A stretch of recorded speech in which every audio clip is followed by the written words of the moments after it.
Hello बच्चों, मैं प्रहलाद साहू आप सभी का स्वागत करता हूं आपका अपना यूट्यूब चैनल रामानुजन एकेडमी में। आज हम पढ़ने वाले हैं कक्षा 12वीं का फिजिक्स है और आज का हमारा टॉपिक है श्रेणी क्रम संयोजन और समांतर क्रम संयोजन, उस पर अंकित प्रश्न। और ऐसे क्वेश्चन हर साल 2 नंबर में पूछे जाते हैं। आप कोई भी बोर्ड से हो, सीजी हो, एमपी हो, यूपी हो, बिहार हो, कोई भी बोर्ड से हैं, 2 नंबर के एक क्वेश्चन यहाँ से आता ही है। तो मेरे साथ वीडियो के अंत तक बने रहिएगा। आज आपका 2 नंबर फिक्स हो जाएगा और इस तरह के जो आपको डायग्राम दिए रहेंगे उसको आप आसानी से हल कर पाएंगे और समझ भी पाएंगे कि वो श्रेणी क्रम में कैसे है और समांतर क्रम में कैसे हैं। तो आइए इन क्वेश्चनों को हल करते हैं, बेसिक से समझते हैं। चैनल पर नए हैं तो चैनल को सब्सक्राइब जरूर करें, साथ ही साथ बेल आइकन को भी प्रेस करिए, जिससे हम इसी तरह के नए नए वीडियो अपलोड करेंगे तो उसका नोटिफिकेशन सबसे पहले आपको मिल जाएगा। तो देखते हैं, चलिए ये हल कैसे होता है। ठीक, तो आपको श्रेणी क्रम संयोजन और समांतर क्रम संयोजन, इनका सूत्र आपको मालूम होगा। ठीक, श्रेणी के लिए क्या होता है सूत्र?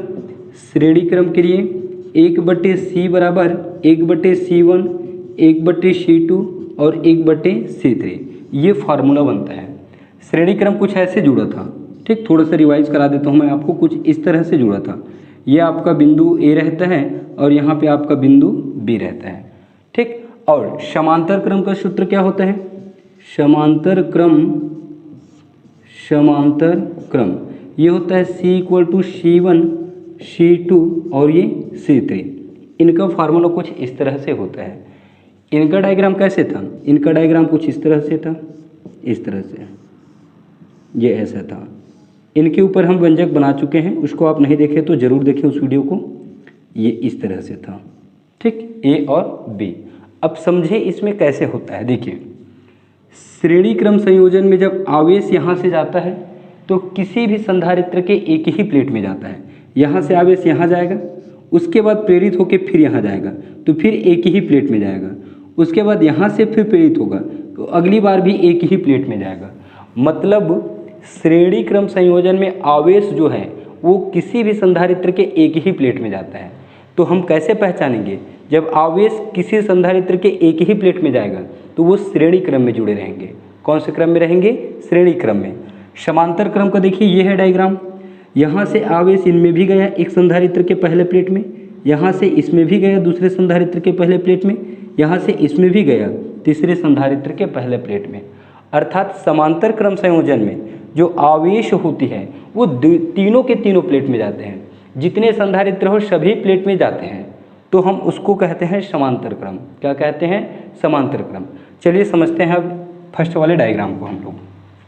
देखिए, इनको आपको पेपर में कैसे हल करना है, सेम जैसे बताऊंगा वैसे ही आप सेम टू सेम हल कर पाएंगे। ध्यान से देखिए, यहाँ से हमें ए और बी के बीच ये जो आपका ये दिया हुआ है ना, इसकी तुल्यधारिता ज्ञात करनी है। क्या ज्ञात करनी है? तुल्यधारिता। तो ध्यान से हम देखें तो ए से यहाँ पे पहला संधारित्र है जिसका धारिता है 2 माइक्रोफैरड।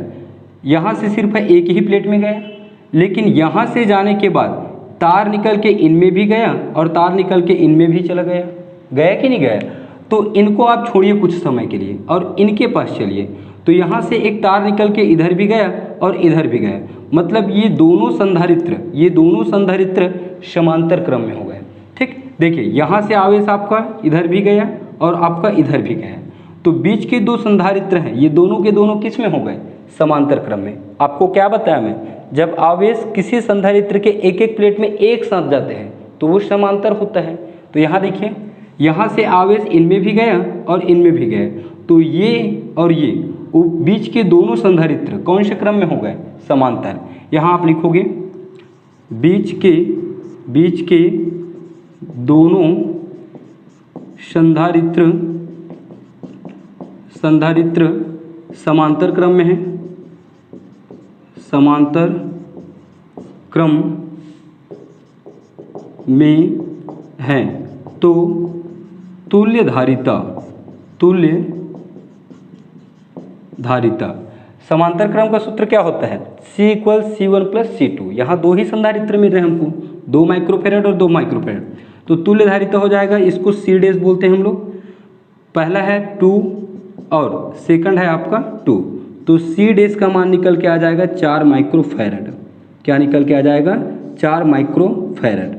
ठीक, मतलब ये बीच के दोनों को हमने हल किया है, इसको ध्यान से देखिए, इसको हल किया हम लोगों ने, इनको, इन दोनों को अभी हमने कुछ भी नहीं किया है। इस डायग्राम को हम यदि छोटा बनाना चाहें तो ये कुछ ऐसे बनेगा, यहाँ ए और इन दोनों को हमने हल किया तो कितना आया 4 माइक्रोफैरड, तो इनके जगह आ जाएगा ये 4 माइक्रोफैरड और यहाँ पे है आपका थर्ड वाला पॉइंट ये वाला, और ये है आपका बिंदु बी, यहाँ पे है 2 और ये भी है आपका 2। अब आपको स्पष्ट दिख जाएगा, ठीक, फर्स्ट डायग्राम श्रेणी क्रम का। अब इसे आप बड़े ही आसानी से इनकी धारिता निकाल सकते हो, निकाल सकते हैं कि नहीं निकाल सकते हैं। तो धारिता, तुल्य धारिता, अब इसे हमने सी डैश बोला है, तो श्रेणी क्रम संयोजन का सूत्र होता है 1/c। क्या होता है 1/c, तो ये होगा 1/c बराबर, पहला है 2 तो ये होगा 1/2, दूसरा है 4 तो ये होगा 1/4, तीसरा है फिर 2 तो ये होगा 1/2। यहाँ से हम एक काम करते हैं, इनको हल करते हैं, 1/2 और 1/2, इन दोनों को जब हम हल करेंगे तो हमें मिलेगा सिर्फ 1 मिलेगा, 1/2 1/2, ये भी हाफ है ये भी हाफ है, दोनों हाफ आपस में जुड़ेंगे तो 1 मिलेगा आपको, और प्लस का 1/4।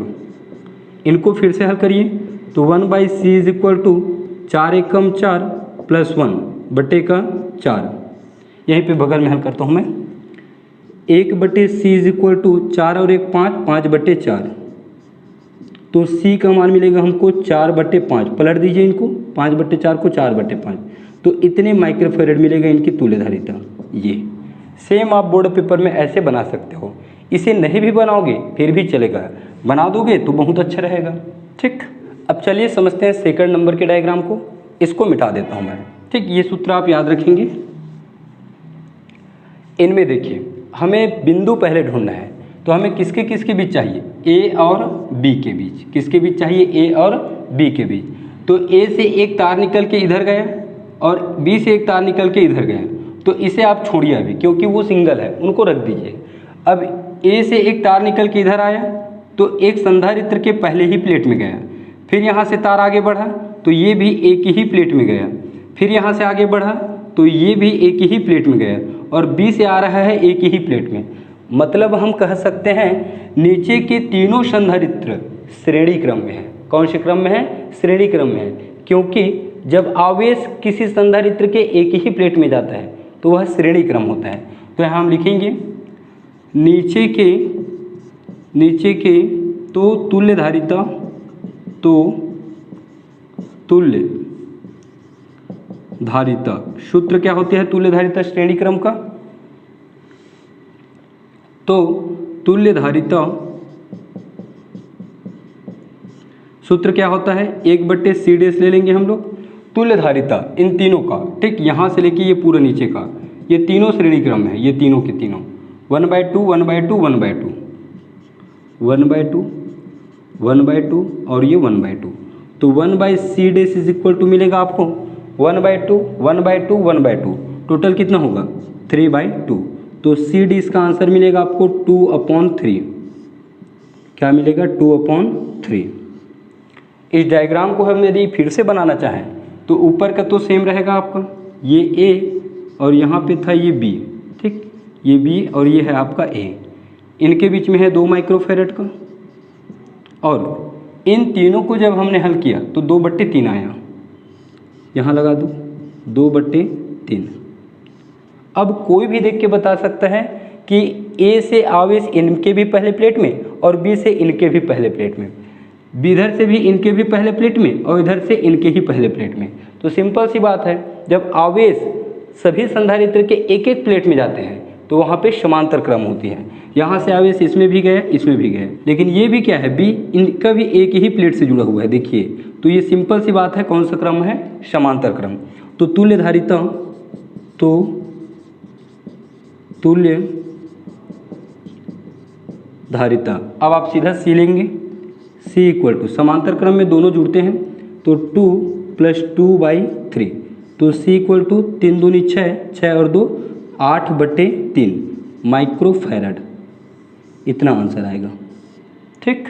ये आया इनका आंसर, समझ आया होगा। यदि आपको कहीं पे भी कुछ भी डाउट है तो आप कमेंट करिए, या आपके पास कोई भी क्वेश्चन है तो कमेंट करके बताइए, उसको सॉल्व करने की कोशिश ज़रूर करेंगे। चलिए तीसरा नंबर का क्वेश्चन देखते हैं, ये भी बहुत अधिक इंपॉर्टेंट है। ये डायग्राम आपको सिंपल सी बात है श्रेणी क्रम में दिख रहा होगा, है ना, श्रेणी क्रम, क्योंकि श्रेणी क्रम कुछ ऐसा ही होता है, इस तरह से, ऐसा ही होता है, इस तरह से रहता है कि नहीं रहता है। लेकिन इसको अच्छे से देखिए आप ध्यान से, ठीक। चलिए मैं आपको बताता हूँ। ए से यदि हम आवेश को देंगे तो ये देखिए पहले संधारित्र के पहले प्लेट में जाएगा, जाएगा ना। अब यहाँ से एक तार निकला हुआ है और यहाँ से ये तार कनेक्ट होके इधर गया और यहाँ से ये इधर भी आया, मतलब यहाँ पे भी आ गया। ए से आवेश यहाँ से पे भी आया और यहाँ पे भी चला गया, मतलब ए की जो आवेश है, यहाँ से निकलने वाली जो आवेश है वो तीनों संधारित्र के एक एक प्लेट में पहुँच गया। पहुँचा कि नहीं पहुँचा, देखिए यहाँ से इनमें भी पहुँचा और यहाँ से तार कनेक्ट तो दूसरे संधारित्र का भी एक प्लेट में पहुँचा और तीसरे संधारित्र के भी एक प्लेट में पहुँचा। तो तीनों संधारित्र के एक एक प्लेट बिंदु ए के साथ जुड़ा हुआ है। यदि ए से आवेश जाएगा तो तीनों संधारित्र के एक एक प्लेट में जाएगा। अब बी से देखें तो भाई ये सिंपल सी बात है, बी से तो आपका देखिए एक जुड़ा ही है, यहाँ से एक तार निकला और ये इनमें भी गया और इनमें भी गया, मतलब हम कहेंगे कि यह एक समांतर क्रम है, क्योंकि आवेश सभी संधारित्र के एक एक प्लेट में जा रहा है। पहले संधारित्र में यहाँ से गया, दूसरे संधारित्र में इधर से एक तार कनेक्ट हुआ और यहाँ आया, तीसरे संधारित्र में फिर यहाँ से गया। तो ये तीनों संधारित्र आपस में कौन से क्रम में है, समांतर क्रम। देखिए कुछ ऐसे बन जाएगा यदि इस डायग्राम को बनाओ तो ये 2 माइक्रोफैरड, यहाँ पे भी 2 माइक्रोफैरड और ये भी है आपका 2 माइक्रोफैरड। बिंदु ए है, देखिए ए से पहला में गया तो चलिए पहला में जाएगा, ए से यहाँ से गया जाके दूसरा में भी गया, दूसरे के पहले में गए, ए से ही यहीं से तीसरा में गया है तो यहाँ पे तीसरा में जाएगा। अब बी की बात करें, ये आपका ए है और यहाँ पे चलिए देता हूँ बी। बी से देखिए अंतिम में मिला तो बी यहाँ से गया इनमें, बी से यहाँ से तार कनेक्ट होकर सेकंड में गया तो इसमें भी गया और इसमें भी गया। देखिए कौन सा क्रम बन गया, ये सीधी बात है समांतर क्रम संयोजन, जिसे हम पार्श्व क्रम कहते हैं। तो सिंपल से हम इसको हल करेंगे, इसकी तुल्य धारिता क्या निकल के आएगा, तुल्य धारिता C इज इक्वल टू, सबको जोड़ दीजिए, 2 + 2 + 2 तो C इक्वल टू 2 4 6 माइक्रोफैरड। एक लाइन का क्वेश्चन था ये, ठीक, ये ठीक है। तो मेरे ख्याल से आपको समझ आया होगा। यदि कहीं भी डाउट होता है तो आप प्लीज़ कमेंट करके बताएं। वीडियो आपको अच्छा लगे तो प्लीज़ लाइक ज़रूर किया करो, क्योंकि बहुत मेहनत से आपका ये वीडियो बनता है। एक लाइक कर दिया करो, उसमें आपको कुछ होना जाना नहीं है। और सब्सक्राइब नहीं किए तो सब्सक्राइब भी कर दिया करो। तो मिलते हैं नेक्स्ट क्लास में, तब तक के लिए जय हिंद, वंदे मातरम।